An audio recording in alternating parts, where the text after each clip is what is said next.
dening Sesanti Niskala.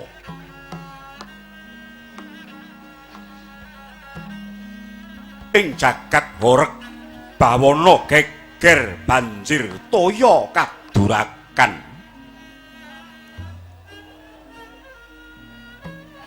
Kataing janma samya ngombe banyu lali ngokop segara angkara. Tebih panembah anani muhung congkrah nguber redana temah sulaya. Sumisih raos jatining katresnan. Swasana kang mangkana ngusik tias.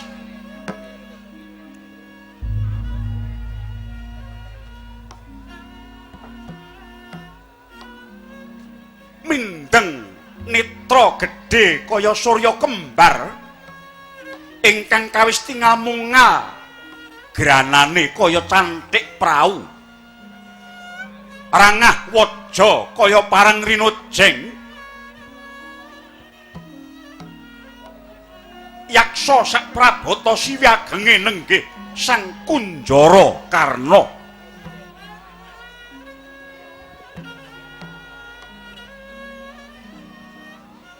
Tambuh-tambuh sotaning galihan ginung wigena nglangut paguting paningal kapantok urut Cakrawala.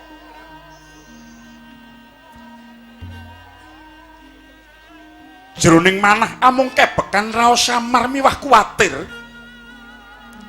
nganti warsa pangidheping tekad rumangsane bawana kaya njomplang.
Samar pamoring suksma sinuksmaya winaya ngasepi sinimpen telenging kalbu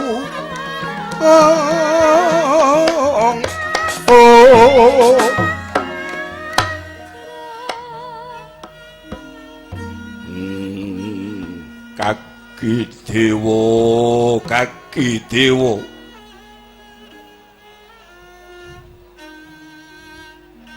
ya kene penandhang ingkang tak sandhang kudu kaya mengkene. Pangangen-angenku nglambrang marang lelakon kang kepungkur ya kene kudu nandhang kaya iki.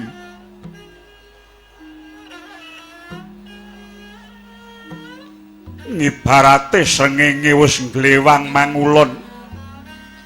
Menyang endi meneh parane ora wurung mung angslup manjing surup. Duh Hyang Agung, pasiksan menapa ingkang badhe kula sandhang? Kula rumaos kadidene sarah ingkang kombak kumbul wonten tengahing seganten. Paran margi ingkang badhe kula lampahi. Kenging menapa kula tinitah kedah nyandang wujud ingkang kadoh mekaten Gusti. Rama dewaning sun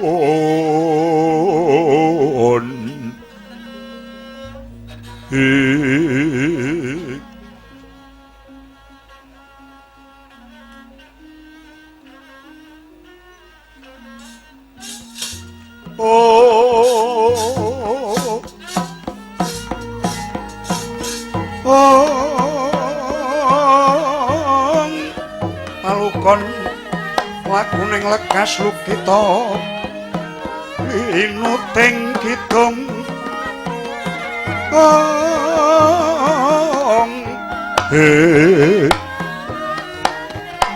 kadung kader ngamomong memangun manah rahayu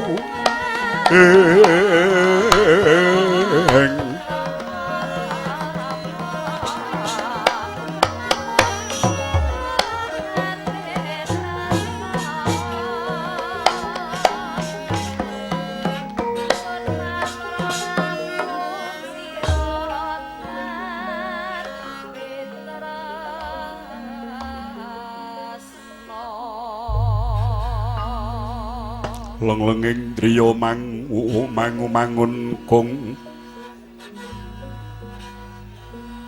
kanduhan rimang lirlena tanpa kahanin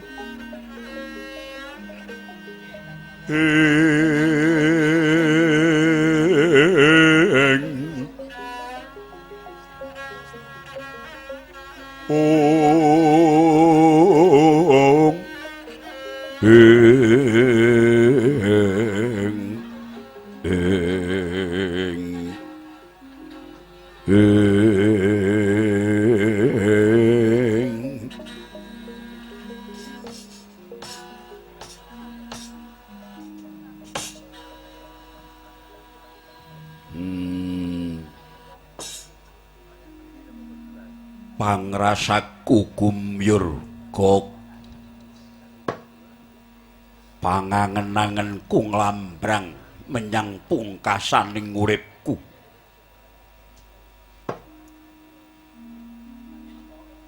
wiwit kuncung nganti gelung nggonku urip ning alam padang tinitah kaya mengkene tak ora arik jroning rasaku jebul saiki kaya wis pantok pepuntoh ning tekadku aku kudu golek banyu bening marga apa ingkang kudu tak tempuh bakal tak lakoni supaya aku antuk pangapura lan dalaning pangruwatan gok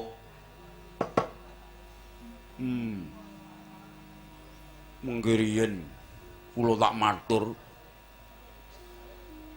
ning kula niku bingung lajeng nyuwara nek ngeten iki cilik napa gedhe. Tagak kok kaya mentok. Kaya wong ora tau gaglak.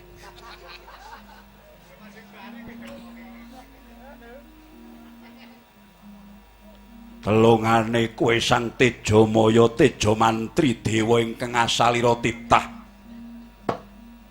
manut caritane jarene kowe iku tunggal sak wadah kelawan Sang Hyang Guru apa dene Kyai Lurah Semar Badranaya ya Sang Ismaya Jati pamong ing tumuwuh gok bener niku mboten kleru terus sakniki critane pun nyebar teng pundi-pundi dinten-dinten gadah lelakon kula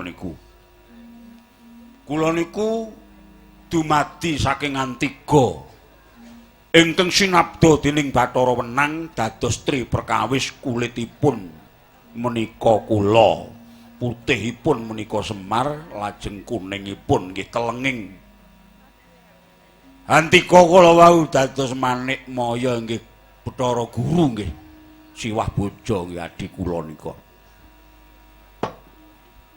kula diudhunke teng bumi kalih Semar kula dadi pamong pangiwa yen Semar niku dadi pamong panengen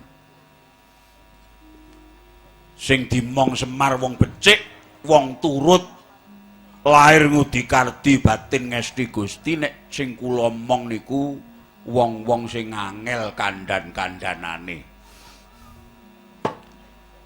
Sing kula tutke niku wong sing biyayah.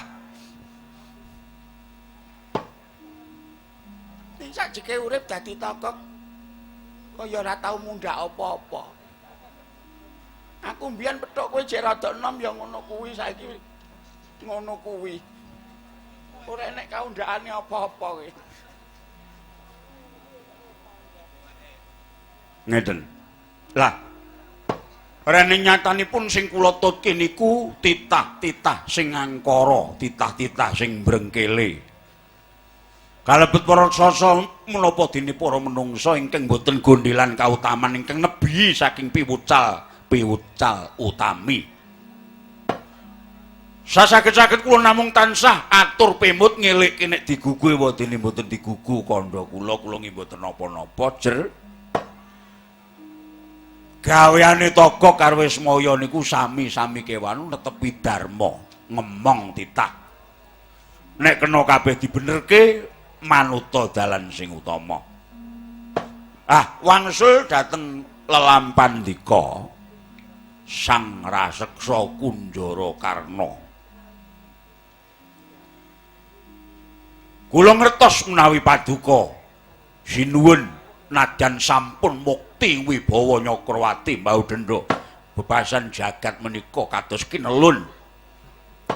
Kathah raja tetulukan atusan negari ingkang sedaya sami nyengkuyung dhateng paduka blabar blubra mubru blabur madu boten kiranging samukawis nanging mesthanipun kemawon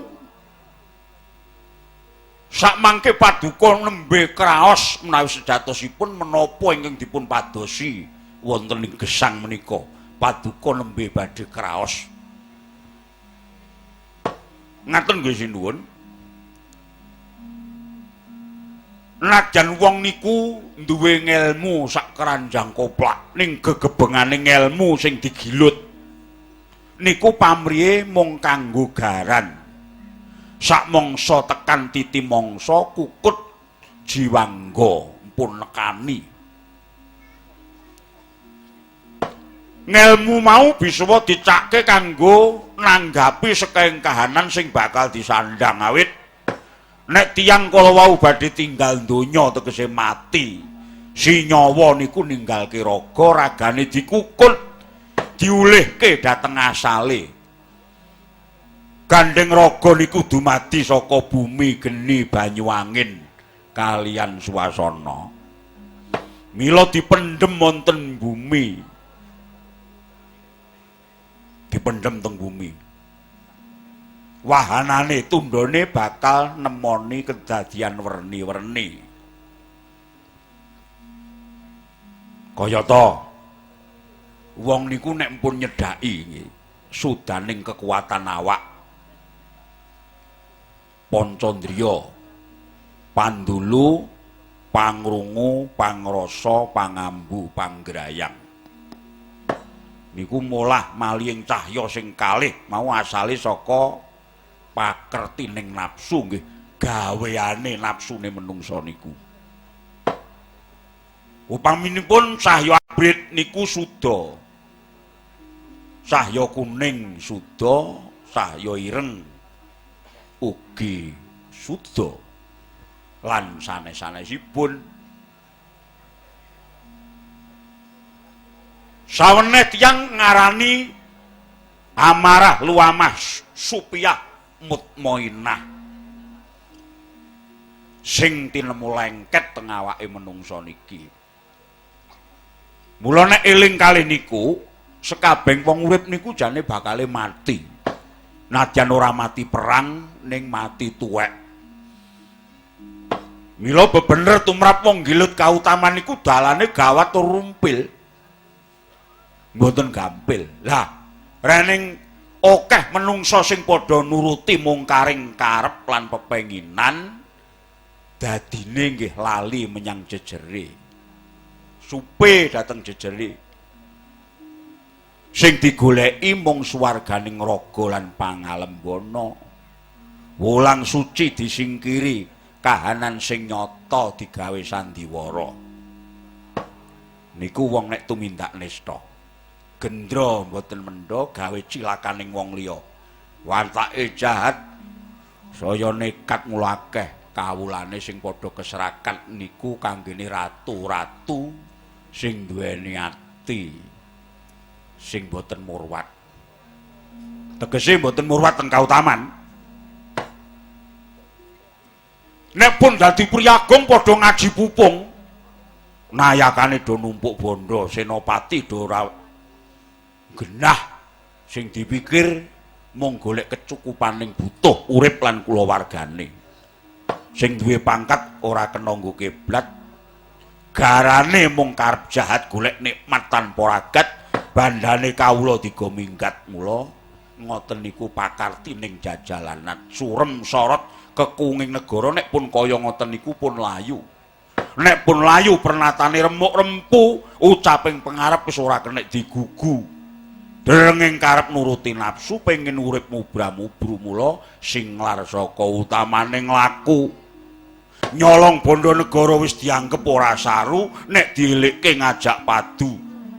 Tutuke pecuca-pecucu nyolong bondo malingan dihukum 15 tahun, lagi 3 minggu pun metu mergo enten jeksa negara sing cangkeme kaya asu. Tegese ing antaraning pangadilan, jejeking hukum, paprentahan lan liya-liyane niku pun ngethek seranggon, nebu sauyun ngranti sedompol. Niku merga panguasane sing pun ketumpakan dening jiwaning angkara murka.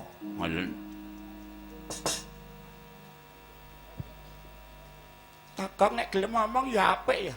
Apik cangkemmu. Rupane kaya bebek. Sesuk tak gawane ngulon tak babone. Ditambahi probo ora apik. Ya werna-werna wae. Niku mendereng nek pun dolanan kawontren wadak tegese sarwa sing kena disawang mata. Niku ala undu-unduane. Ngaten.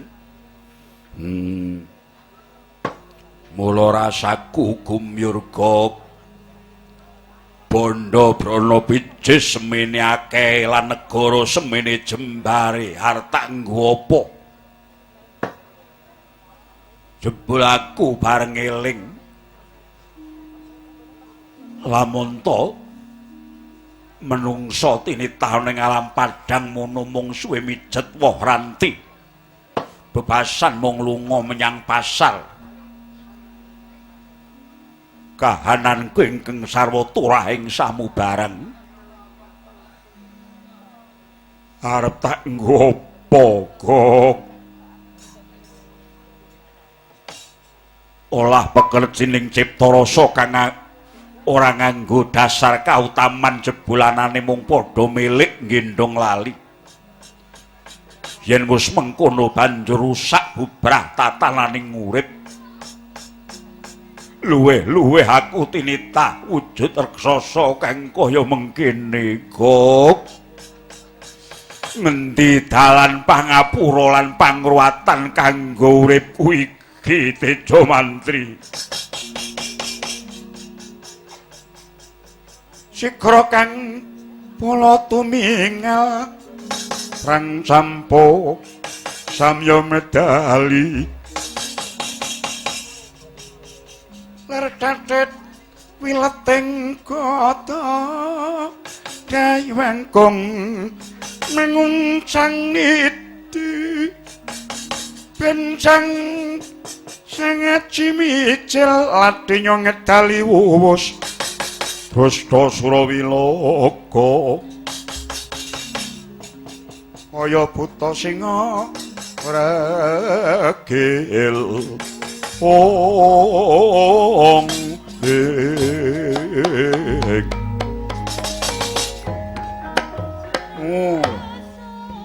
nggih Dados cethanipun sampun sawetawis wanci menika paduka sinuwun Kunjara Karna sampun enget dhateng jatining gesang paduka lan tetep kepengin ngupaya kaweningan. Kuwi dalan ingkang bakal tak gayuh.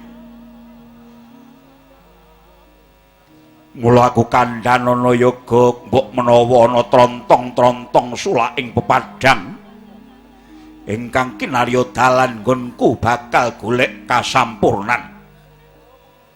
Ngoten nggih. Ingkang nami titah nggih buta nggih menungsa niku sami mawon. Menungsa niku duwe piranti agal kaliyan duwe piranti alus. Sing alus nganti alus banget mboten kenging dinulu mripat wajak. Niku piranti alus sing ndadekke pancandriya bisa makarti, pancandriyane bisa mobah musik, bisa makarti. Dipun arani tali rasa. Rasa kala wau tansah saged ngileni amargi kawengku dening rasa jati utawi rasa eling. Rasa jati niku rasa eling utawa tukang elingke niku sawijining piranti ingkang boten gelem ngapusi lan boten kena diapusi. Rasa niku.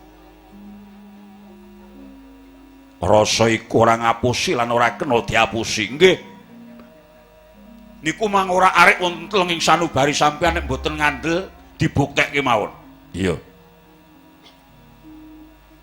Lah. Ngibarate ngeten. Yen wong ajeng mulih bali menyang asale, jejering menungsa niku kedunungan sifat-sifat kalih ngayahi pakartining kodrat. Kodratku kaya mengkene. Nggih, nanging niku saged dibudidaya kanthi dalan pamratobat sejati. Aku kepengin mertobat sejati, banjur tuduhna aku kudu kepiye, Kok? Wonten cahya pepadang ingkang wijil saking pertapan Budi Seta. Ing mriku wonten Pendhita Tiban ingkang peparab Begawan Buddha Wirocana. Begawan Buddha Wirocana. Ingkang medhar waraning gaib kinten kula. Menangi paduka sinuwun saged ngeleng pamesti. Ngestu padha wonten keparingipun kang akarya jagat lumantar Sang Buddha Wirocana badhe pikantuk margi kasampurnan.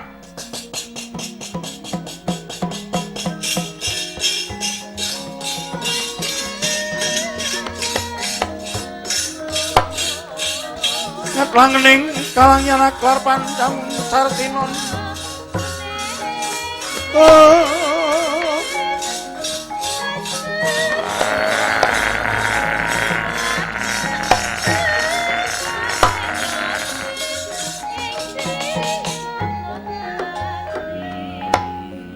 Jagat Dewa Bathara Teja Mantri ora kleru dene kowe ngemong uripe Kunjara Karna. Kang iku aja wedi kangelan. Kabeh bondo brana picis duwek ing negara.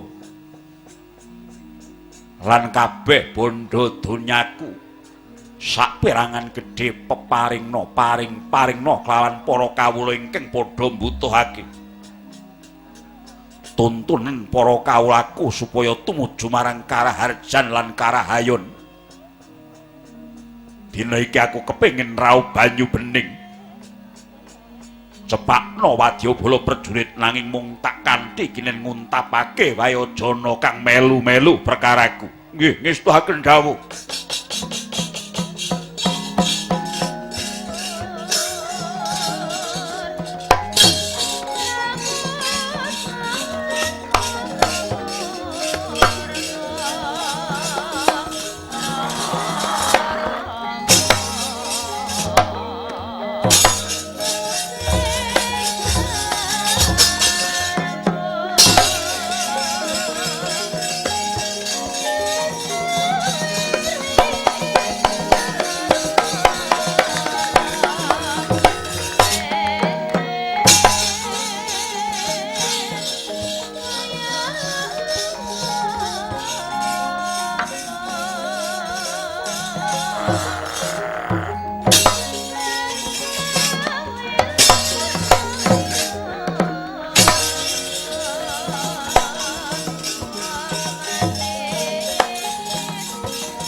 ku sanyatane oh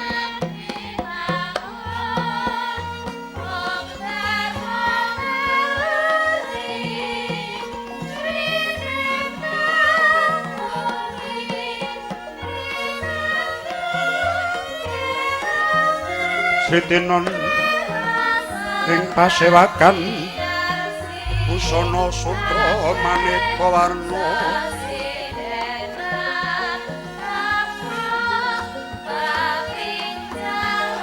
sebab puspiteng udyana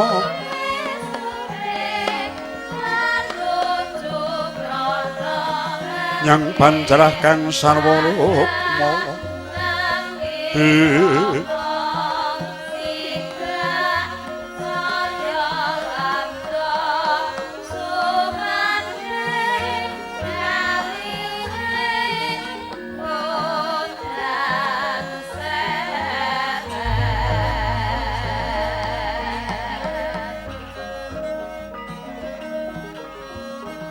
Obro Prabanya sumirat oh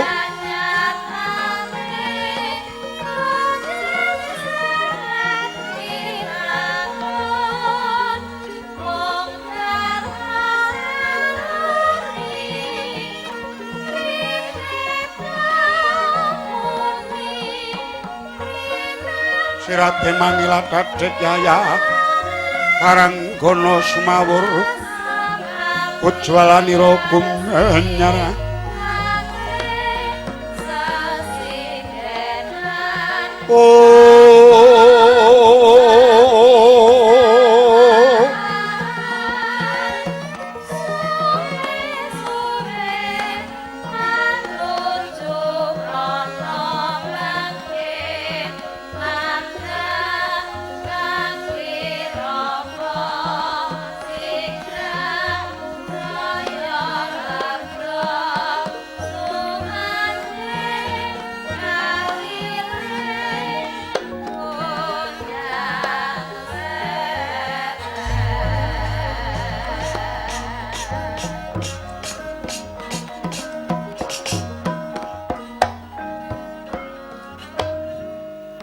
Gapura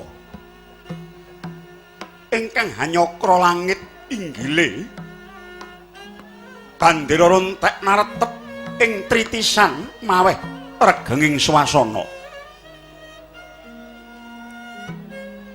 jejagang jero bebeteng kandel lenggih menika tawanane Praja Ngastinapura ya Gajah Hoya Liman Benawi ya Kuru Janggala najan kawis tinggal negari ageng nanging yektine datan agung apa to tandane mangkono ing dhuwur samya rame ing ngisor ngenteni besok kapan padange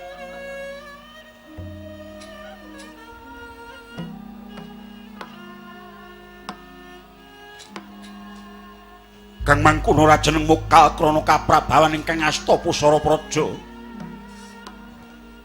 ingkang nganggung hanguja mring para santana miwah para kadang Kurawa nandhawa ing pambudi Sang Reksi Bisma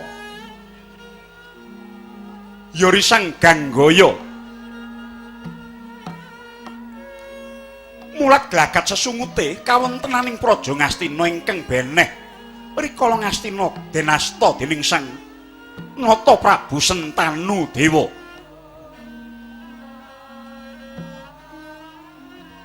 Resi Drona nadyan jejeg pangidhepe minangka Sang Maha Guru parandene maksih ewuh aya ing raos amung Rekyana Patih Harya Sakuni ingkang maksih kober bubut-bubut jenggote kadya mangkono pangluditan ninggali Sang Wara Bisma lamun to kababaring lesan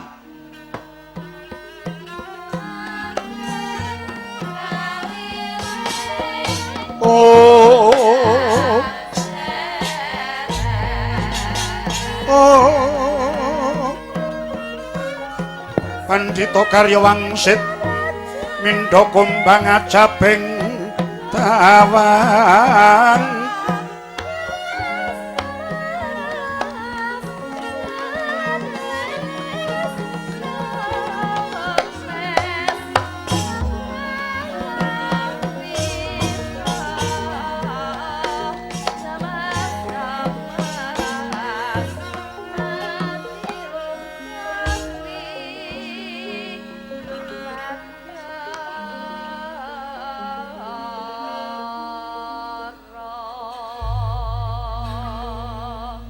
brataning Hyang Indra murweng kawi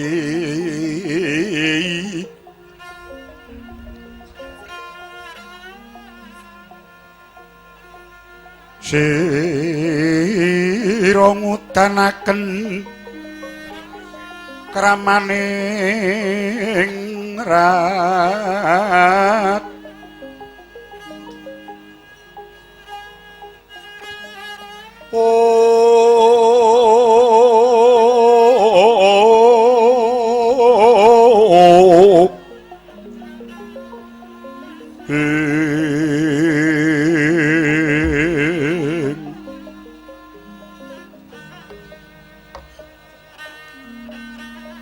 amarteng jagat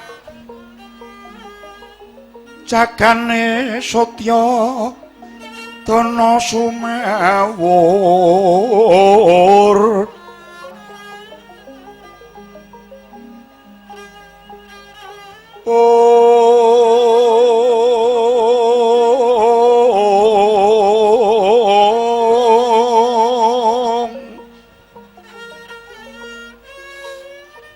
Tanono tan minarteng budi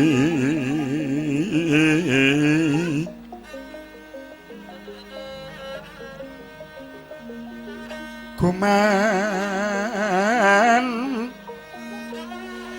tiyama brata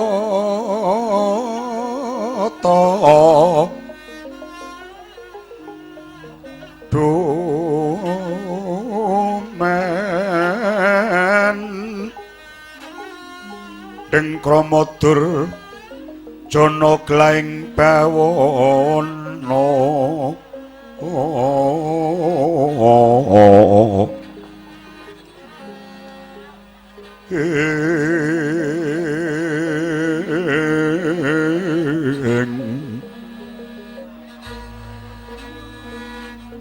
najan menggehing braja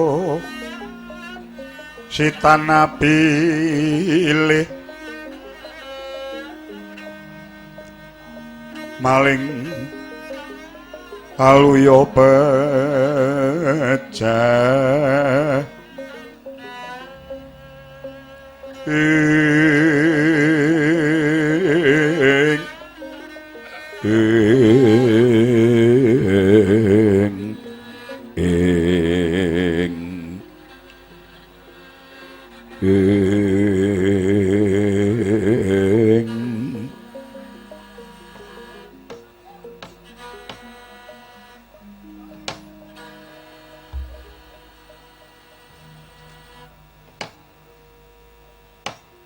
kula nuwun saklangkung bingah raos sing manah wayah paduka ing Astina Eyang sampun sawetawis wanci lenggahipun Kanjeng Hyang Talkanda wonten Purayagung negari Astina inggih namung paduka ingkang sembada ngayomi dhateng jejeg miwah daya ing negari Hong ilahing awik namastu namasidam Putu Bisma iki yen prapta ana ngastina ngibarate mung kaya kebo ingkang mulih marang kandange jer wong sak donya iki wis padha sumurup lan wis bisa nyekseni lamun ta sejatine ngastina iki dudu darbeke sapa-sapa nanging iki biyen duwekku amung mergo aku kesengsem marang karukunan karahayon lan jiwaku jiwa brahmacari mulaku moh nampa kanikmataning donya kanikmatan swarganing kadonyan mau tak kurbanake. Aku wisuh saka babakan kang kasat mata. Uripku sak putuhe tak jejekake ana ing kiblating Panembah supaya aku antuka dalaning pepadang gayuh sampurning loya. Putu, upama traku saiki melu ngrembug kendho kencenging pernatan amis bacining kahanan butek beninging swasana Praja Ngastina kaya mung tinemu lumrah ing atase yen to ana bobol borote kahanan remuking kahanan Ngastina aku melu nyawang. Jeraku uga nduweni sesanggeman ana ing pepundhakku mula kepiye wae aku nganti titi mangsa iki sing adeg jejeg ana Ngastina. Setemene ya mung rasa awelku lamun to Ngastina iki nganti dadi ajang pasulayan. Sira iku ratu nggih, jiwamu satriya. Mongko wong ingkang wis agoh dadi ratu, ratu iku beda lan kawula yen kawula wenang ukur marang kodrate, nanging yen ratu iku wong ingkang sinampiran pakaryan ngatur kendho kencenging pernatan ana pundhak ratu. Mula ratu iku kudu kesinungan daya panguwasa agung. Yen ora mesti ora bakal kuat dadi ratu. Lah, reh ning ratu iku ngampil daya panguwasa agung, mula ora kena sewenang-wenang nggunakake panguwasa sing digaduh. Yen nganti sewenang-wenang bakal nampa wewelaking panguwasa. Tak baleni sepisan maneh. Yen to sewenang-wenang nggone nggunakake panguwasa ingkang digaduh, yekti bakal kena welaking panguwasa. Ratu iku nindakake kewajiban, mongko sing jeneng kewajiban iku suwijining penggawe ingkang ora adhedhasar pamrih pribadi, nanging mung kanggo perlune wong akeh kang tumuju marang karahayon. Kuwi ning apa to sababe Mbahmu Talkanda iki guneman pendak-pendak mung tansah ngelingke yen to tak sawang Praja Ngastina iki tatarane kaduan yen to katraju kelawan Ngastina nalika biyen. Ora liya kegawa saka sifat lagak lagon lan lelagiamu nggonmu dadi makutha praja nanging ora jejeg kiblatmu. Nyatane kowe ora eling lamun to lagi kombol samu barange, kowe lali nek lagi mapan ana pucuking panguwasa. Kowe ora gagas nek lagi keruban kesenengan. Ya menungso sing lagi kombol samu barange lan lagi mapan ning pucuking panguwasa, lan uga menungso ingkang lagi karuban kesenengan mengkono mau nuwuhake mubaling rasa kumingsun gemedhe lan ngendel-ndelke. Oh putu, nadyan sepiro dhuwuring panguwasa, nadyan sepiro akeh bondo lan guna kasekten kepinterane, nang yen to kasektene digunakake kanggo sewenang-wenang, kesiksa batine uripe ora bakal tentrem. Yektine besuking mung bakal manggih papa sangsara. Anjrahing king Puspitarum kasiliring samirana omre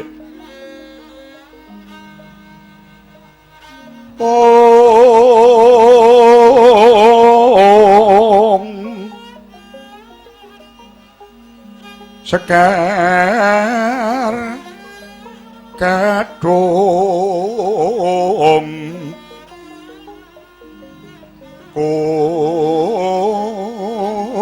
nges gandanyo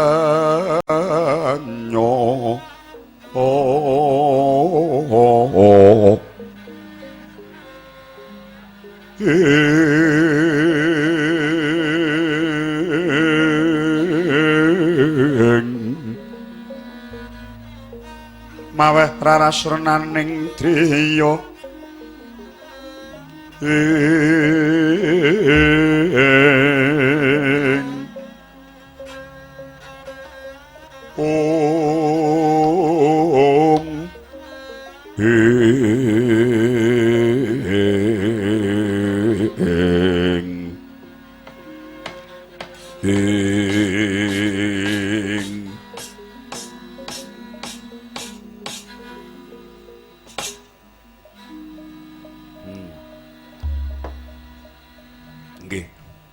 kula tampi dawuh sabda utama saking Paduka Kanjeng Hyang Mahatma ing nyatanipun sedaya kula namung ngengetaken supados kula lumampah wonten garising bebener. Iya pancen bener. Klebu nggonku nandur begawan Druna ana kene wiwit nalika semana supaya nuntun jiwane dulur-dulurmu Sata Kurawa tumuju marang karahayon kautaman. Nanging lamun to tak teliti kanthi permati jebul tinemune nganti titi mangsa iki piwulang-piwulange Resi Druna menyang para Sata Kurawa kok kaya dene mung dianginke. Mlebu kuping tengen metu kuping kiwa mengkono sak teruse. Druna kula menemban. Mestine wis mbok sok glogok banyu ngejun kabeh mbok tumplak ora ana sing kecicir kawruhmu menyang para anak-anak Sata Kurawa. Inggih. Leres pangantipun Pusang Mahana Bisma, mboten kirang-kirang ngangge kula nedahaken dhateng margining kayuhan lan kautamen. Nanging nyatanipun para Sata Kurawa menika mbrengkele, wegah nampa wewarah nampik pitutur becik. Sungsatipun ketebian kalian Pandhawa. Ketebian. Pandhawa menika tuwajuh ngidhep dhateng piwucaling guru wiwit nalika semanten. Bocah lima wayah pamulangan teka ning pamulangan tangane sedheku nggatekake pulangi guru takon topo-topo takon prihatin takon nglakoni takon poso-poso niku Pandhawa. Nanging Kurawa cobi bocah 100 ngrembyah kok yen cacang reda kok yen jiwa. Ya teka ning pamulangan saka lho nggih dugi ning cah 100 niku sing dugi mung 8. Dugi nggen kula terus ngadep meja cendhek papat-papat. Cobi meguru kok main. Cak. Kula nuwun sewu penemban. Awak kados nyangga bumi jejibaning guru anggene penyebar kawruh dhateng para putra siswanipun nanging nyatanipun sedaya kala wau namung gumantung anggenipun sami nampi piwucaling Bapak Guru awit menawi wonten ing pamulangan dados panggula wentahing Bapak Dwija nanging menawi sampun wangsul wonten ing griya menika dados garapaning kiwa tengen menapa dene tiyang sepuh lan kulawarga. Bila menawi kula wonten sawetawis priyantun ingkang sok nglepataken Begawan Druna mban Silatan nika kula mboten saged nampi awit menawi guru menika sampun wonten pepancening kawruh ingkang badhe dipun paringaken dhateng muridipun mung sesa-sesa murid bisa madhahi piwulangi guru apa ora. Gosek. Merga kabeh kandhane keponakanku. Anggere ngomong dadak kanggo ngono. Nanti matane siji karo kiyel-kiyel. Mlakune karo semper.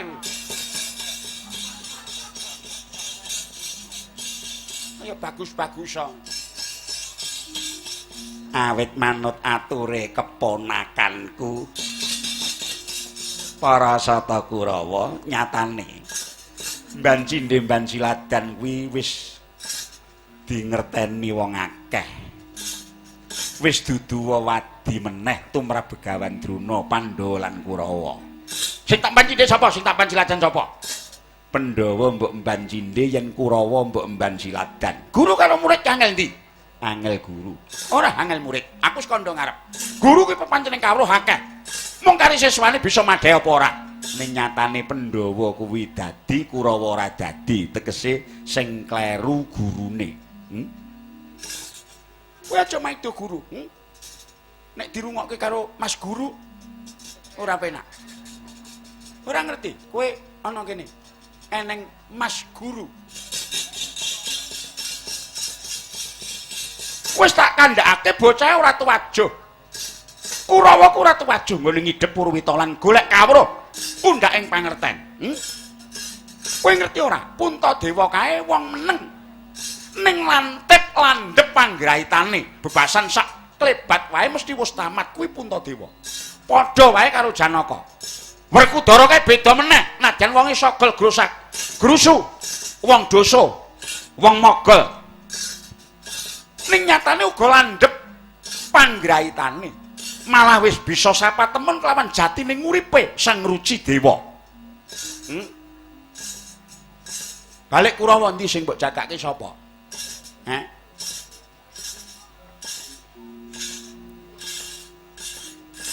Babakan kadedahan kanuragan to sing balung kulit wis Janaka kowe jagat tanpa timbang. Nate aku nyoba ngger rambut iki panan rambut tak pentang dipanah karo Permadi. Kena. Rambut bisa sigar dipanah karo Pamadya Pandhawa. Kuwi kanyatan. Dadi kowe aja ngluputke marang pun kakeng kabeh mau mung gumantung gosokan kiwa tengen. Nyatane kowe dadi bapa pamane Sata Kurawa kena ngapa ora mbok tuntun marang jiwaning kautaman malah mbok wuruki dadi wong uraan. Aku ora butuh padudon jroning pasewakan iki nanging aku mung kepengin ngrakit rembug kang utama. Utamane rembugku mung isi pituture Bisma. Ora ana liya kejaba nggonku nyawang kahanan Praja Ngastina ingkang titi mangsa iki beda lan padatan, hawane saya panas mula kang iku. Kaki ora ana dalan liya. Titi mangsa iki Hyang Agung ngudhunake kanugrahan jati ingkang mapan ana ing pertapan Budi Seta. Ing kono ana Sang Awatara Brahmana gedhe ingkang sinung daya pangwasa luhur yaiku Sang Penemban Buddha Wirocana ingkang ngedyambabar kajatening urip. Lamun to sira bisa golek pepadang ing kono tumedhak ing wahyu kanugrahan nur buating Hyang Manon, yekti Ngastina bakal bisa dibalekake marang jaman kencana kaki. Ing Astina Maha Prabu Duryudana ngandika winuring semu benjang gampil deulun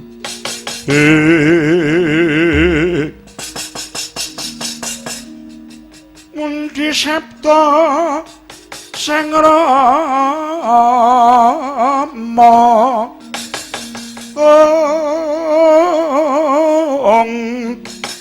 mung kewala rinembok rumuhun mung kewala rinembok rumuhun mring kadang Sata Kurawa.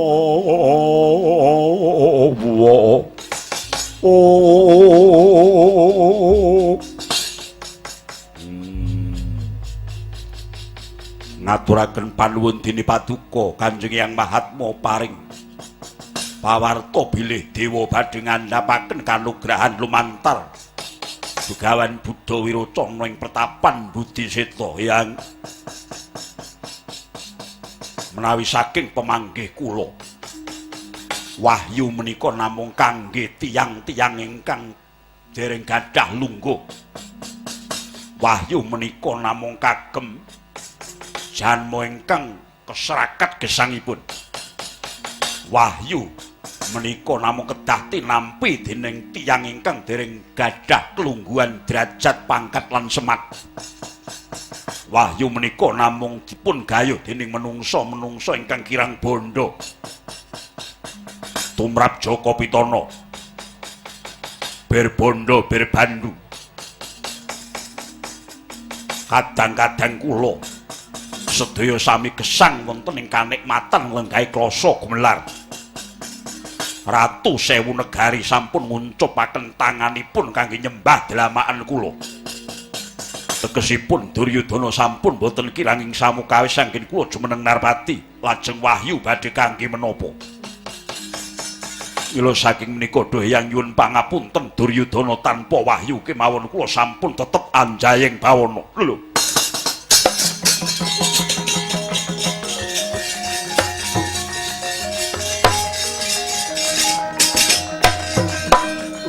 Kok ngono kowe? Duryudana kowe kok ngono? Udah dalah.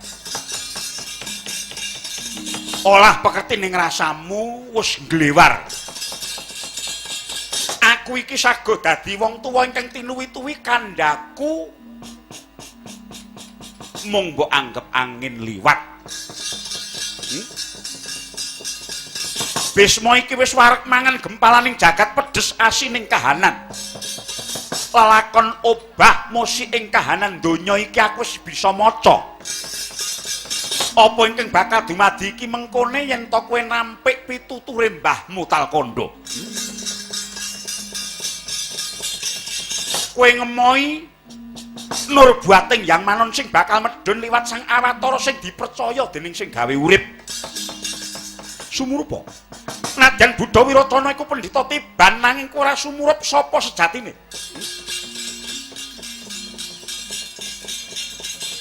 Kowe ngegongake diri dupeh kowe wis nglungguhi klasa gumelar. Kinembong brana pices lan kanikmataning kadonyan ingkang kliwat wates. Nanging kowe apa krasa lan bisa ngrasakake apa uripmu kaya ula ingkang bakal nglungsungi. Iya. Kowe ora bakal nglungsungi Kulpati.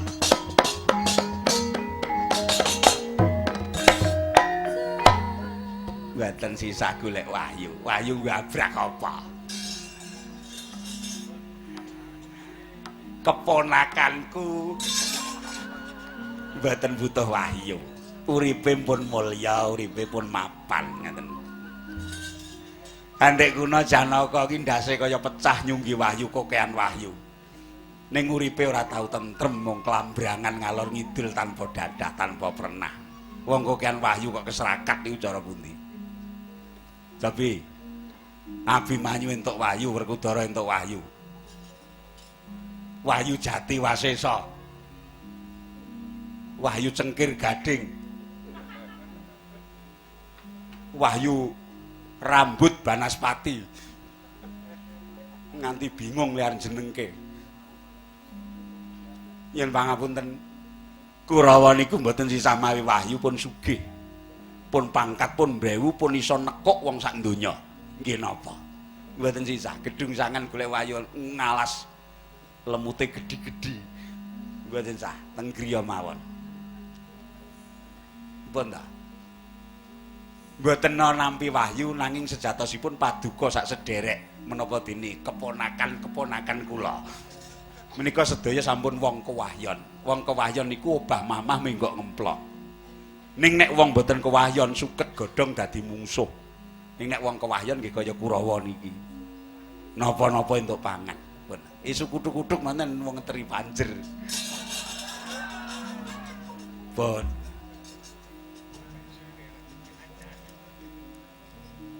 Ya bola-bali guneman iki karo Mekelar. Pokrul kowe, pokrul kowe. Anggepe apa? Wong ditutuke dalan bener ditamplek, rumangsamu urip kuwi kepiye? Ora susah gagas. Ya, sak karepmu yen kowe mung tansah nggugu caping para wadul nanging yen kowe ngangenke guneme Begawan Bisma, yen ana apa-apa tumrap Nagara Ngastina kowe aja sambat sebut menyang aku.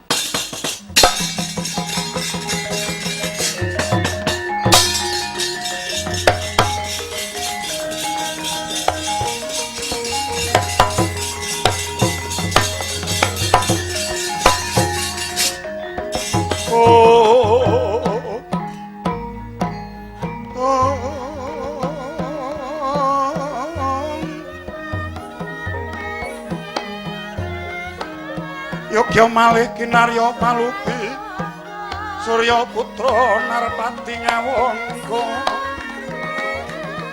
Kula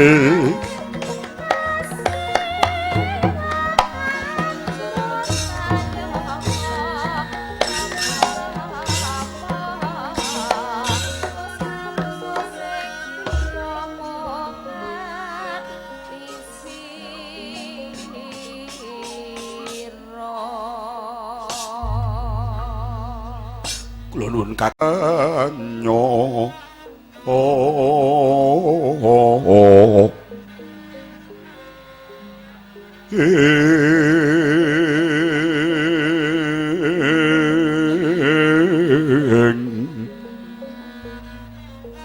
Maweh raras renaning driya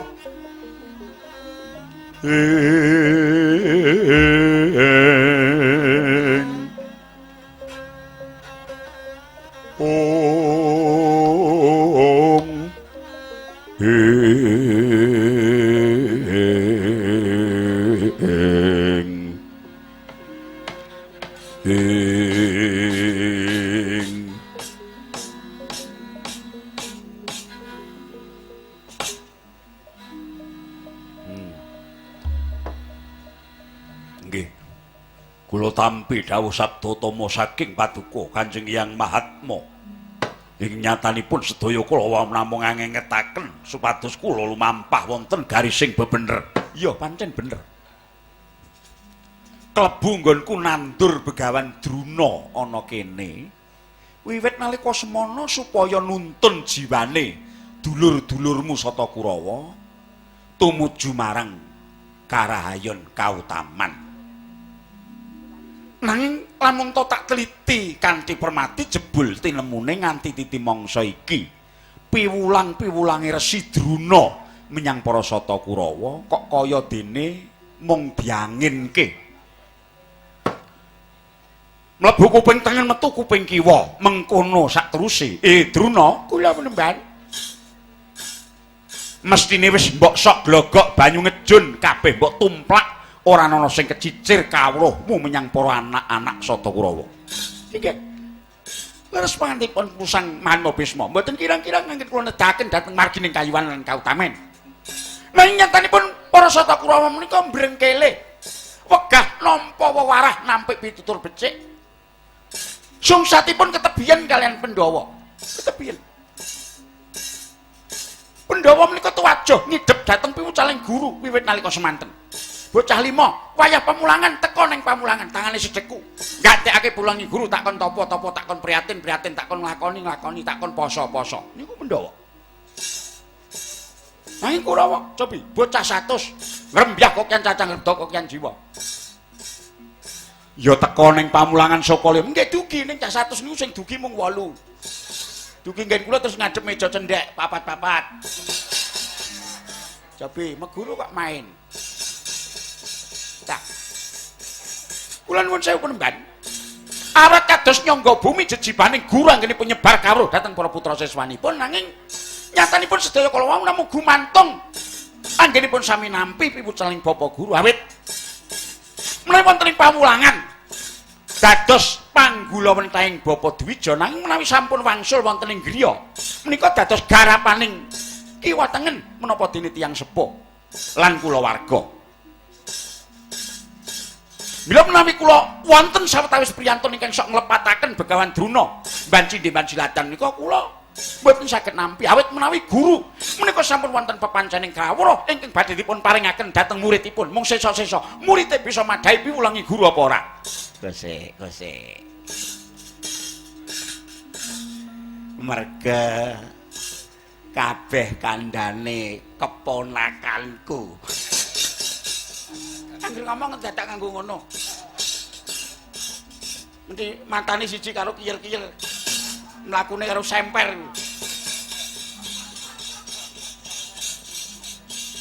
Ya bagus-bagus kok.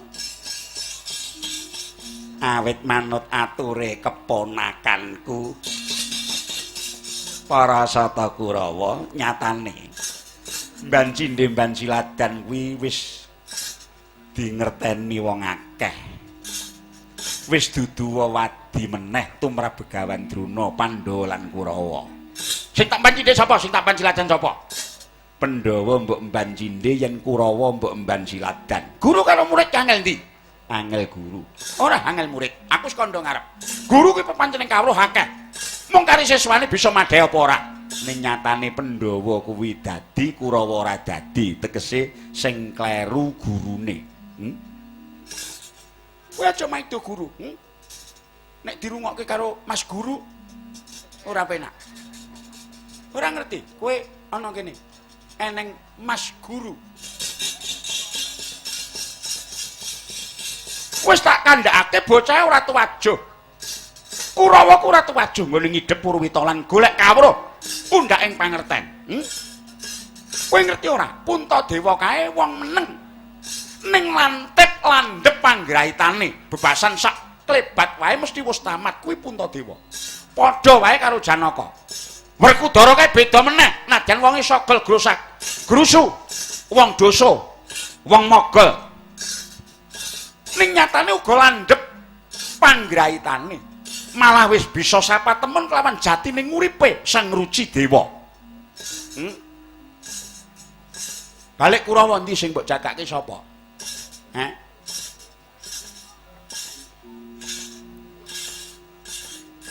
Babakan kadedahan kanuragan to sing balung sing kulit wis Janaka kowe jagat tanpa timbang. Nate aku nyoba ngger rambut iki panan rambut tak pentang dipanah karo Permadi. Kena. Rambut bisa sigar dipanah karo Pamadya Pandhawa. Kuwi kanyatan. Dadi kowe aja ngluputke marang pun kakeng kabeh mau mung gumantung gosokan kiwa tengen.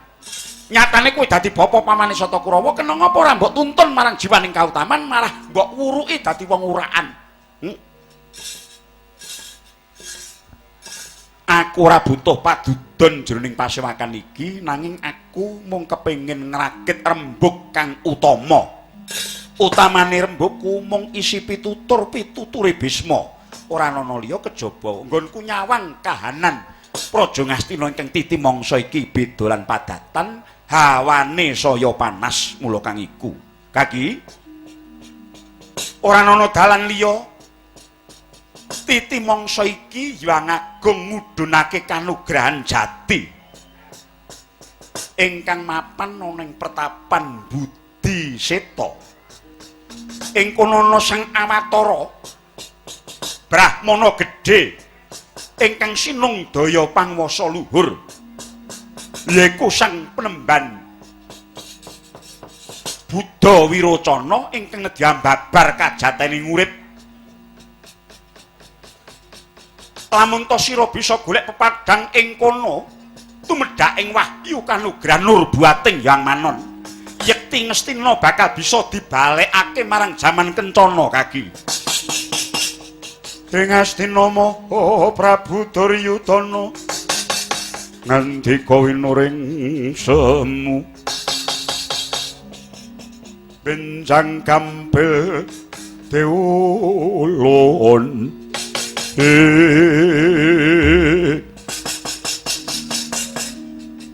mundi sabda sang Rama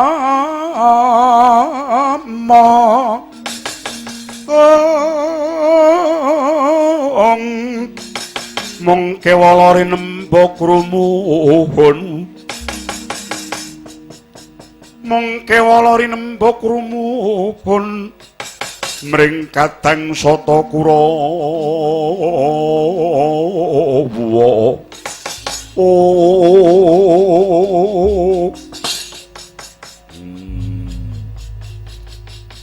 Ngaturaken panuwun dene paduka Kanjeng Hyang Mahatma paring pawarta bilih dewa badhe ngandhapaken kanugrahan lumantar Begawan Buddha Wirocana ing pertapan Budi Seta Hyang menawi saking pemanggih kula wahyu menika namung kangge tiyang-tiyang ingkang dereng gadah lungguh. Wahyu menika namung kagem janma ingkang keserakat gesangipun. Wahyu menika namung kedah tinampi dening tiyang ingkang dereng gadah kelungguhan derajat pangkat lan semat. Wahyu menika namung dipun gayuh dening menungsa-menungsa ingkang kirang bondo.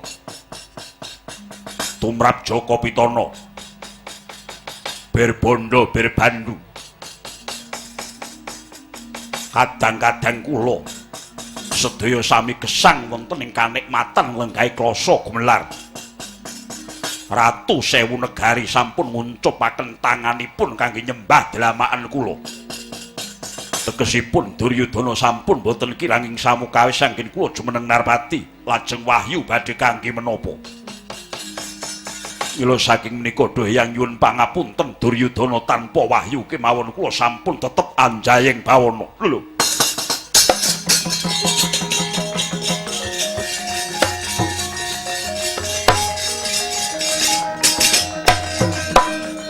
kok ngono kowe Duryudana kowe kok ngono udah dalah olah pekerti ning rasamu wis glewar aku iki sago dadi wong tuwa ingkang tinuwi-tuwi kandhaku mung mbok anggap angin liwat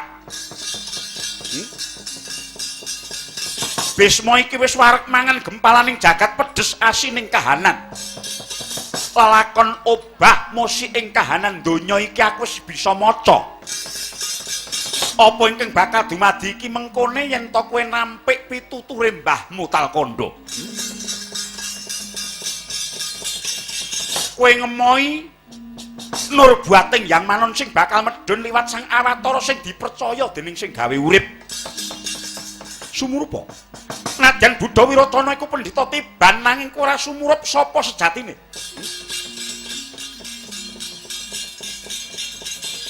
kowe ngegongake diri dupeh kowe wis nglungguhi klasa gumelar kinembong brana pices lan kanikmataning kadonyan ingkang kliwat wates nanging kowe apa krasa lan bisa ngrasakake apa uripmu kaya ula ingkang bakal nglungsungi iya kowe ora bakal nglungsungi Kurwati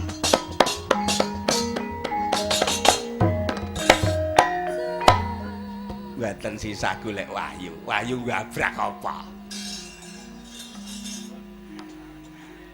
keponakanku mboten butuh wahyu uripe pun mulya uripe pun mapan ngoten Andhek kuna Janaka ki ndase kaya pecah nyunggi wahyu kokean wahyu ning uripe ora tau tentrem mung klambrangan ngalor ngidul tanpa dadah tanpa pernah wong kokean wahyu kok keserakat iku cara pundi tapi Abimanyu entuk wahyu Werkudara entuk wahyu wahyu jati wasesa wahyu cengkir gading wahyu rambut Banaspati nganti bingung liar jenengke yen pangapunten Kurawa niku mboten sisa mawi wahyu pun sugih pun pangkat pun brewu pun iso nekuk wong sak donya nggih napa mboten sisa gedung sangan golek wahyu ngalas lemute gedhi-gedhi mboten sah teng griya mawon pun ta mboten nampi wahyu nanging sejatosipun paduka sak sederek menapa dene keponakan-keponakan kula menika sedaya sampun wong kewahyon niku obah mamah menggok ngemplok ning nek wong boten kewahyon suket godhong dadi mungsuh ning nek wong kewahyon nggih kaya Kurawa niki napa-napa entuk pangan pun isu kuthuk-kuthuk manten wong teri banjer pun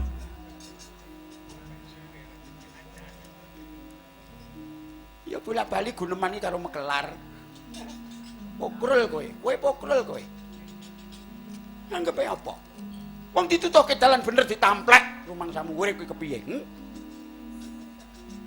ora susah gagas ya sak karepmu yen kowe mung tansah nggugu caping para wadul nanging yen kowe ngangenke guneme Begawan Bisma yen ana apa-apa tumrap Nagara Ngastina kowe aja sambat sebut menyang aku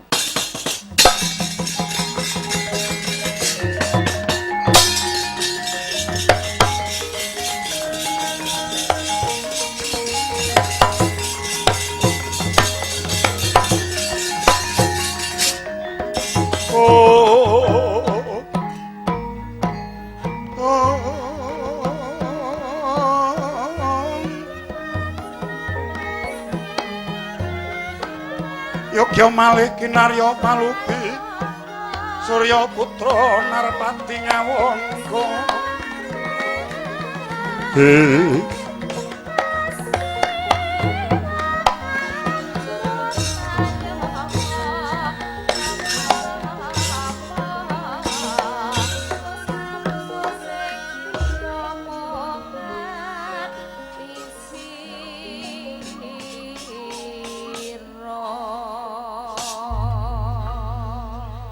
kula nuwun kanyo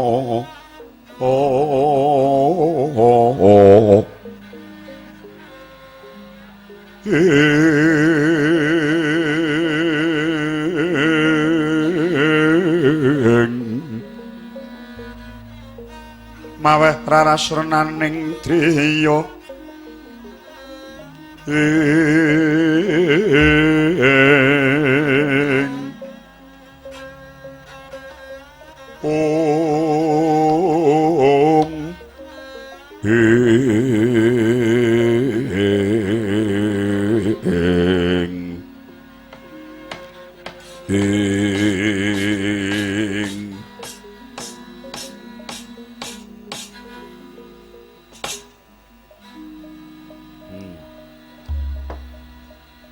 nggih kula tampi dawuh sabda tama saking paduka Kanjeng Hyang Mahatma ing nyatanipun sedaya kula namung ngengetaken supados kula lumampah wonten garising bebener iya pancen bener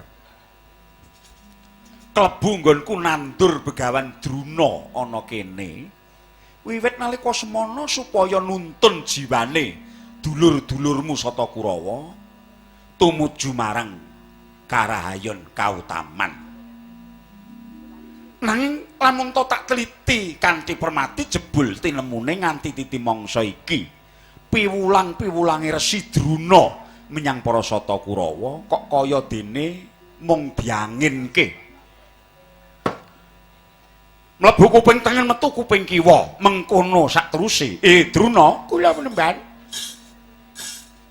Mestine wis mbok sok glogok banyu ngejun kabeh mbok tumplak ora ana sing kecicir kawruhmu menyang para anak-anak Sata Kurawa. Iki leres pangantipun Pusang Mahatma Bisma mboten kirang-kirang ngangge kula nedahaken dhateng margining kayuwan lan kautamen. Nanging nyatanipun para Sata Kurawa menika mbrengkele wegah nampa wewarah nampik pitutur becik. Sungsatipun ketebian kalian Pandhawa. Ketebian. Pandhawa menika tuwajuh ngidhep dhateng piwucaling guru wiwit nalika semanten. Bocah lima wayah pamulangan teka ning pamulangan tangane sedheku. Nggatekake pulangi guru takon tapa-tapa takon prihatin takon nglakoni takon poso-poso. Niku Pandhawa. Nanging Kurawa cobi bocah 100 ngrembyah kokyan cacang reda kokyan jiwa. Ya teka ning pamulangan saka lima nggih dugi ning cah 100 niku sing dugi mung 8. Dugi nggen kula terus ngadep meja cendhek papat-papat. Cobi meguru kok main. Cak. Kula nuwun sewu penemban. Awak kados nyangga bumi jejibaning guru anggene penyebar kawruh dhateng para putra siswanipun nanging nyatanipun sedaya kala wau namung gumantung anggenipun sami nampi piwucaling bapa guru awit menawi wonten ing pamulangan dados panggula wentahing Bapa Dwija nanging menawi sampun wangsul wonten ing griya menika dados garapaning kiwa tengen menapa dene tiyang sepuh lan kulawarga. Mila menawi kula wonten sawetawis priyantun ingkang sok nglepataken Begawan Druna mban Silatan nika kula mboten saged nampi awit menawi guru menika sampun wonten pepancening kawruh ingkang badhe dipun paringaken dhateng muridipun mung sesa-sesa muridé bisa madhahi piwulangi guru apa ora. Gosek. Merga kabeh kandhane keponakanku. Anggere ngomong dadak nganggo ngono. Mesti matane siji karo kiyel-kiyel. Mlakune karo semper.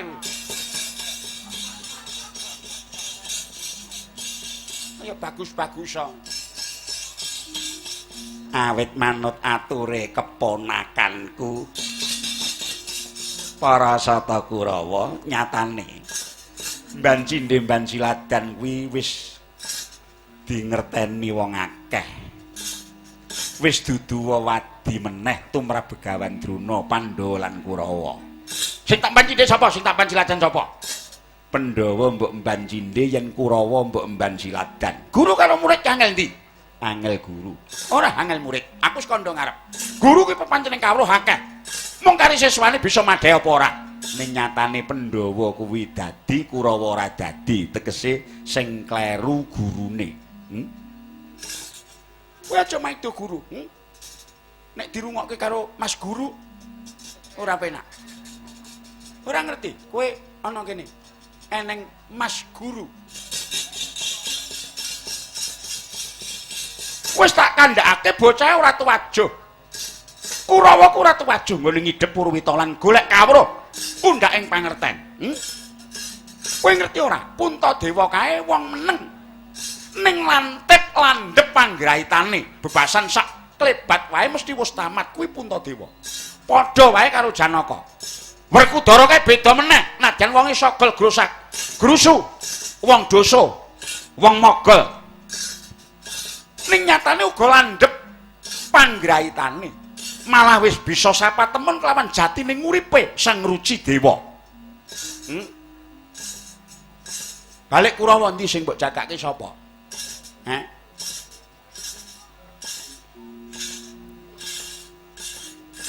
Babakan kadedahan kanuragan to sing balung kulit wis Janaka kowe jagat tanpa timbang.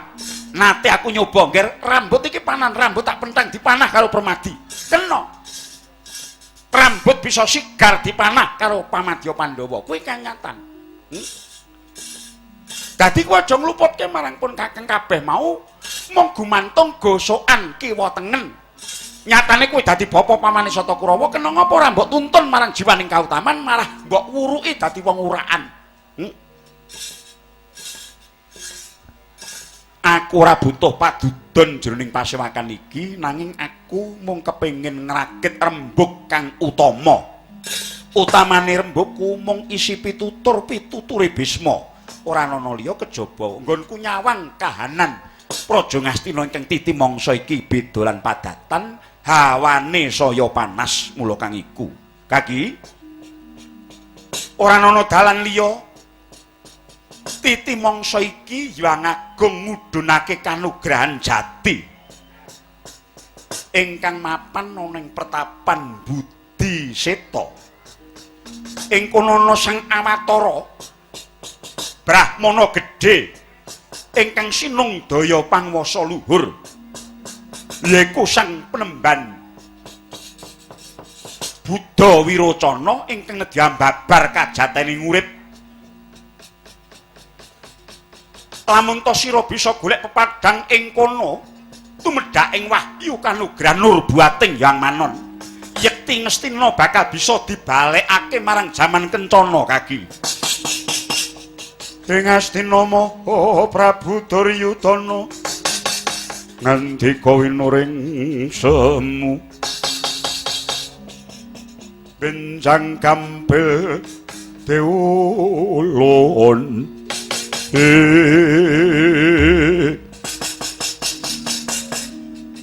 mundi sabda Sang Rama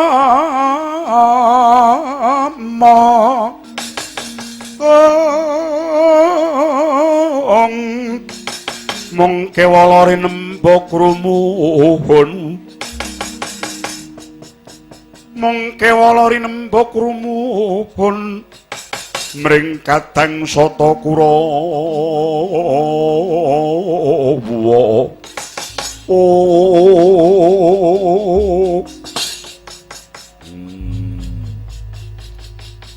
Ngaturaken panuwun dene paduka Kanjeng Hyang Mahatma paring pawarta bilih dewa badhe ngandhapaken kanugrahan lumantar Begawan Buddha Wirocana ing pertapan Budi Seta Hyang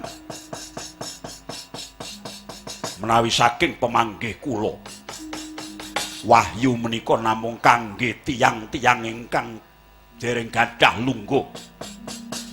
Wahyu menika namung kagem janma ingkang keserakat gesangipun. Wahyu menika namung kedah tinampi dening tiyang ingkang dereng gadah kelungguhan derajat pangkat lan semat. Wahyu menika namung dipun gayuh dening menungsa-menungsa ingkang kirang bondo. Tumrap Jaka Pitana. Bir bondo, bir bandu. Kadang-kadang kula sedaya sami gesang wonten ing kanikmatan lenggahe krasa gumelar. Ratu Sewu Negari sampun nguncupaken tanganipun kangge nyembah delamaan kula. Tegesipun Duryudana sampun boten kiranging samukawis anggen kula jumeneng Narpati, lajeng wahyu badhe kangge menapa? Mila saking menika doyang nyuwun pangapunten Duryudana tanpa wahyu kemawon kula sampun tetep anjayeng bawana. Lho.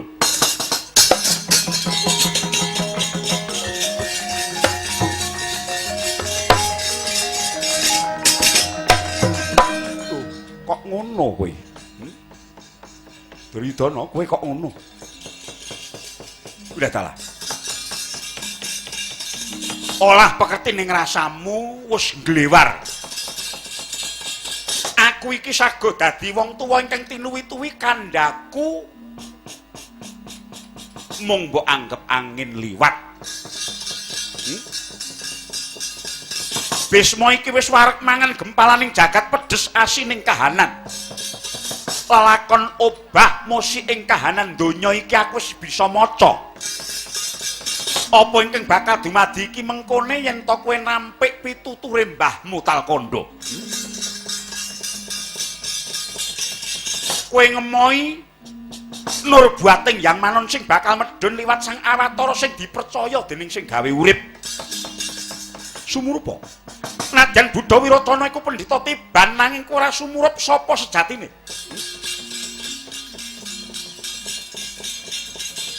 Kowe ngegongake diri dupeh kowe wis nglungguhi klasa gumelar. Kinembong brana pices lan kanikmataning kadonyan ingkang kliwat wates. Nanging kowe apa krasa lan bisa ngrasakake apa uripmu kaya ula ingkang bakal nglungsungi. Iya. Kowe ora bakal nglungsungi Kurwati.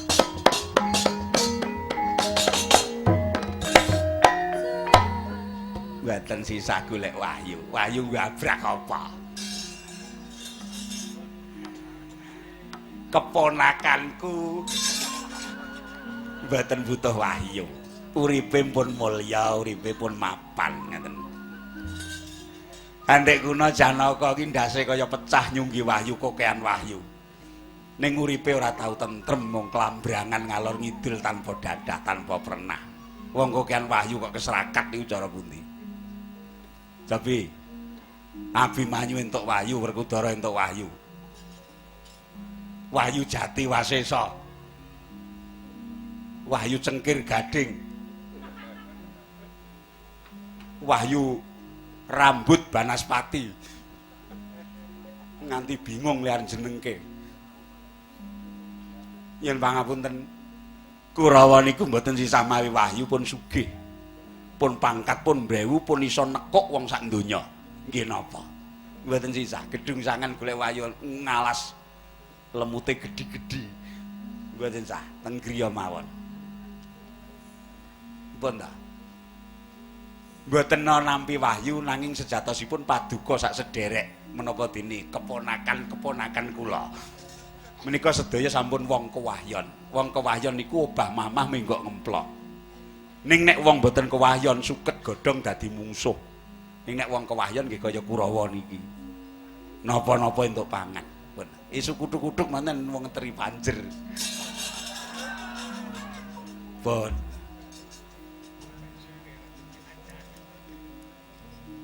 Ya bola-bali gunemani karo Mekelar. Pokrul kowe, pokrul kowe. Anggepe apa? Wong ditutuke dalan bener ditamplek, rumangsamu urip kuwi kepiye? Ora susah gagas. Ya, sak karepmu yen kowe mung tansah nggugu caping para wadul nanging yen kowe nganginke guneme Begawan Bisma, yen ana apa-apa tumrap Nagara Ngastina kowe aja sambat sebut menyang aku.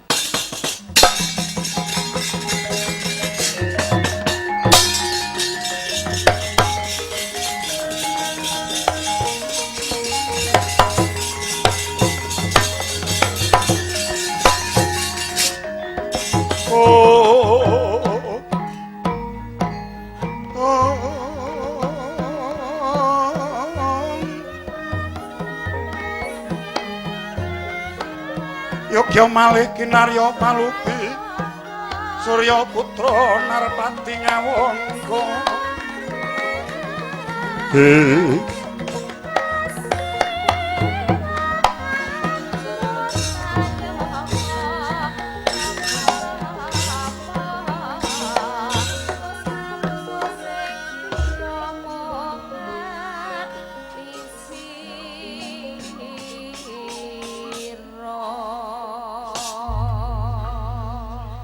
Kula nuwun Kakang Dipati kula ngaturaken karahayon sinubagya ing Panglingga Murda. Minggahipun Kakang Dipati ngawangga. Nggih, ngunamit pasang Kalimantabe. Sinebeta nyila duni tumiba ing tawang-tawang Yayi Prabu paripaksapun Kakang ngawangga.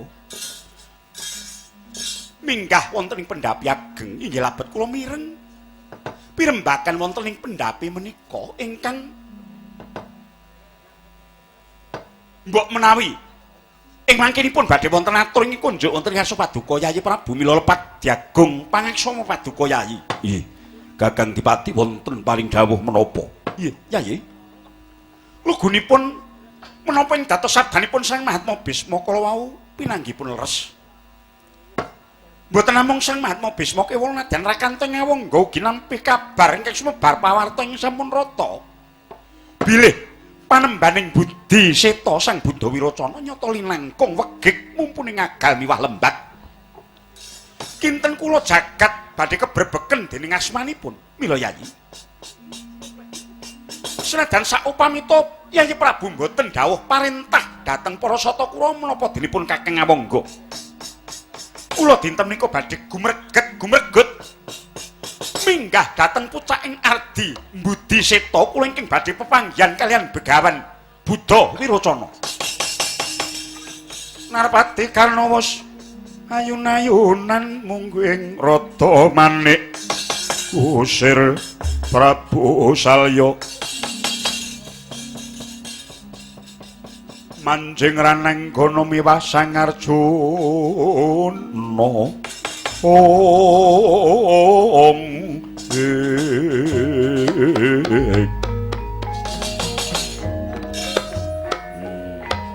nggih ning niku karep sampeyan dudu karep kula nek kula mboten betah wahyu yawa dene sing andika Kakang Dipati badhe minggah dhateng Budi Seta pepanggihan kalian Begawan Buddha Wiracana kula namung nderekaken rahayu kewala mugi-mugi lebda ing karya. Nggih. Mekaten ilabet kawontenan Praja Ngastina menika ugi kalebet dados tanggel jawabipun ing kira ngawangga. Yayi. Suka basuki ingkang pinanggihipun Kakang minta pamit saking ngarsa Paduka. Nggih, kula namung nderekaken arja. Mugi kalis ing sambikala.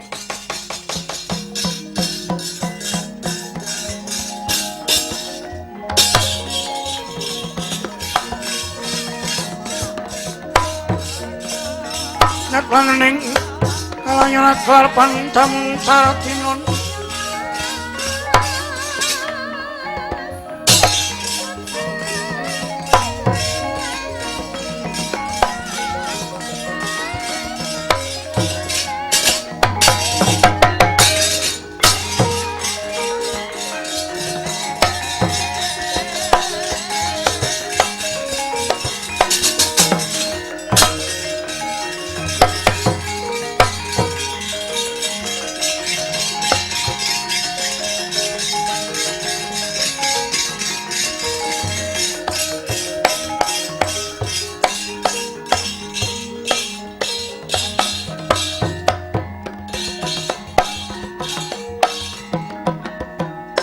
Dipati kula ngaturaken karahayon sinubagya ing Panglingga Murda. Minggahipun Kakang Dipati ngawangga. Nggih, ngunamit pasang Kalimantabe.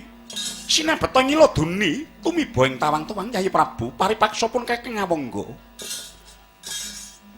Minggah wonten ing pendhapi ageng inggih labet kula mireng. Pirembagan wonten ing pendhapi menika ingkang mbok menawi ing mangkenipun badhe wonten atur ing kunjuk wonten ngarsa Paduka Yayi Prabu mila lepat diagung pangaksama Paduka Yayi. Nggih. Kakang Dipati wonten paring dawuh menapa? Nggih, Yayi. Lugunipun menapa ing dados sabdanipun Sang Mahatma Bisma kala wau pinanggipun leres. Mboten namung Sang Mahatma Bisma kewol nadyan Rakanta Ngawangga ugi nampi kabar ingkang sumebar pawarta ing sampun rata. Bilih panembaning Budi Seta Sang Buddha Wiracana nyata linangkung wegik mumpuni ngagal miwah lembag. Kinten kula jagat badhe kebrebeken dening asmanipun mila Yayi. Senajan saupamita Yayi Prabu mboten dawuh parentah dhateng para Satakura menapa denipun Kakang Ngawangga. Kula dinten menika badhe gumreget minggah dhateng pucaking Ardi Budi Seta kula ingkang badhe pepanggihan kalian Begawan Buddha Wiracana.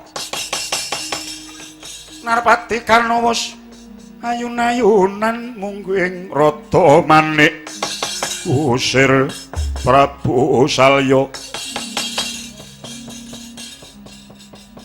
manjing raneng kono miwah Sang Arjuna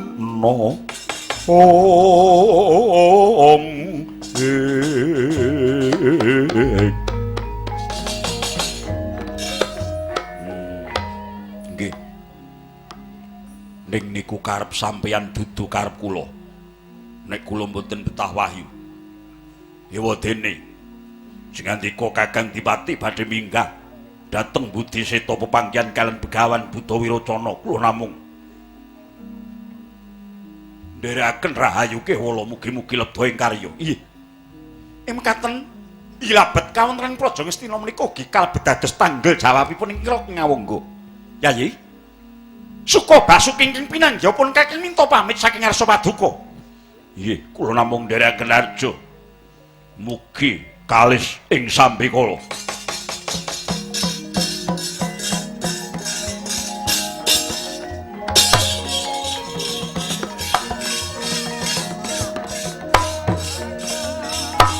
Neng kalayan aklar pantam saratinon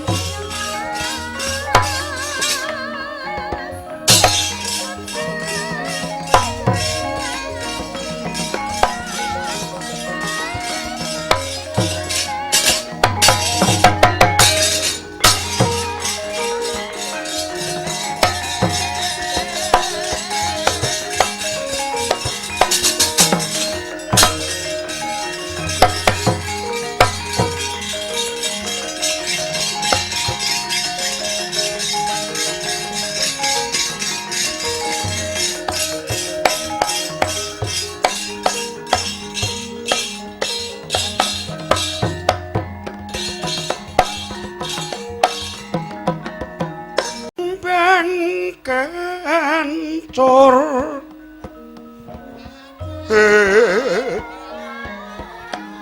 rasing resanan kong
rengganing